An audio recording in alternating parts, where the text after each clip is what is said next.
Untuk turunin berat badan adalah hal yang banyak dari kita inginkan, dan tidak ada salahnya kalau kita mempunyai goals itu. Tapi seringkali setelah turunin berat badan, susah sekali nih pertahaninnya, membuat kita jadi yoyo dieting, menyiksa, dan jadinya stres. Jadi aku dulu juga punya goal nih untuk turunin berat badan, tapi pada akhirnya aku kena gangguan makan, kesehatan mental aku terganggu, dan aku jadi terobsesi dengan angka pada timbangan.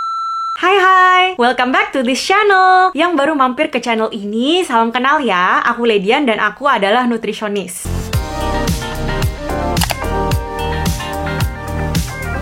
Di video kali ini aku mau sharing nih kenapa sih kita susah banget mempertahankan berat badan kita. Jadi nonton sampai habis ya untuk tahu info selengkapnya. Yang pertama adalah diet yang terlalu ketat. Jadi menjalankan pola makan atau diet yang terlalu ketat saat kita turunin berat badan itu susah banget untuk kita pertahaninnya untuk jangka panjang. Nah, diet ketat biasanya melibatkan makanan-makanan yang kita harus hindari, jam-jam makan yang spesifik, dan asupan kalori dan nutrisi yang rendah. Nah, semua ini akan membuat tubuh kita produksi hormon yang membuat kita jadi stres dan kelaparan deh. Saat kita sudah menyelesaikan jenis diet tersebut, kita merasa kita udah bebas dan ingin makan semua makanan yang kita sudah hindari selama ini. Akhirnya kita makan lebih banyak daripada sebelumnya dan ini akan mempengaruhi berat badan kita deh. Yang kedua adalah komposisi tubuh yang berubah. Nah, mungkin kita berekspektasi kalau timbangan kita bakal stabil nih selama-lamanya. Tapi ternyata berat badan kita bisa naik turun loh selama 1 hari bahkan dalam 1 minggu. Aku ada share kenapa kita timbangannya bisa naik turun nih dalam waktu 1 hari. Aku akan share video linknya di deskripsi box di bawah ya. Nah, jadi berat badan kita ini terdiri dari air, lemak, dan otot. Ketika berat badan kita turun, semua komponen tubuh ini juga akan berubah. Dan semua ini bisa berubah tergantung dengan aktivitas kita sehari-hari. Nah, aku akan kasih beberapa contoh nih. Contohnya, kalau kita tipe yang suka olahraga latihan angkat beban, ini akan menaikkan berat otot kita dan berat lemak kita juga bisa turun.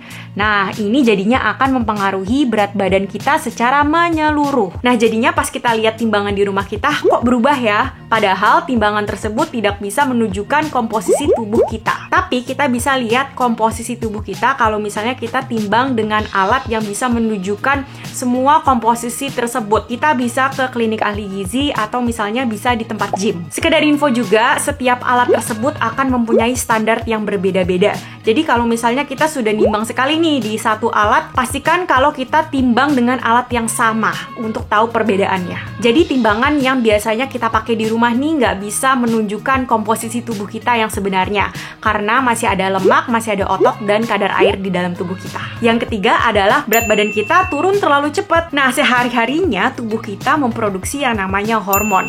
Jadi ada hormon yang membuat kita ngerasa lapar, ngerasa kenyang, ngerasa sedih, dan ngerasa happy. Nah, ketika berat lemak kita turun, ini akan mempengaruhi hormon kita yang namanya leptin. Nah, jadi hormon yang namanya leptin ini akan memberitahu kita kapan kita kenyang dan kapan kita harus stok makan nih. Nah, ketika berat lemak kita turun, akhirnya tubuh kita mengurangi produksi hormon ini nih yang namanya leptin. Dan semakin cepat berat lemak kita turun, tubuh kita makin cepat mengurangi produksi hormon yang namanya leptin ini. Akhirnya nafsu makan kita jadi meningkat dan rasanya lapar terus deh. Nah, karena nafsu makan kita meningkat dan kita jadi cepet lapar, akhirnya kan kita makan lebih banyak daripada sebelumnya dan ini akan mempengaruhi berat badan kita lagi. Yang keempat adalah mental dan motivasi. Saat kita melihat perubahan dalam proses penurunan berat badan kita, pastinya kita kan jadi termotivasi nih untuk terus lanjut. Nah, tapi saat kita sudah mencapai berat badan yang kita inginkan, akhirnya motivasi itu bisa hilang. Nah, ini karena sumber motivasi kita tergantung pada berat badan yang kita inginkan. Pikiran kita adalah alat yang paling kuat untuk kita menuju tujuan kita. Dari pikiran akan membentuk perilaku kita. Kalau misalnya kita selalu patokin pikiran untuk termotivasi dengan berat badan, pikiran itu bisa hilang dengan cepat setelah kita mendapatkannya. Solusinya adalah juga memikirkan apa yang kita pengen capai jangka panjang selain dari berat badan. Contohnya mempunyai pola makan atau diet yang kita bisa pertahankan nih jangka panjang. Oke guys, jadi ini adalah beberapa penyebab kenapa kita nggak bisa pertahanin berat badan kita. Semoga sharing ini membantu kalian. Jangan lupa share video ini ke teman-teman, keluarga, atau siapapun yang kamu kenal agar kita bisa membantu mereka juga. Subscribe agar channel ini keluarganya makin besar dan kita bisa sharing-sharing lagi nih mengenai diet dan kesehatan.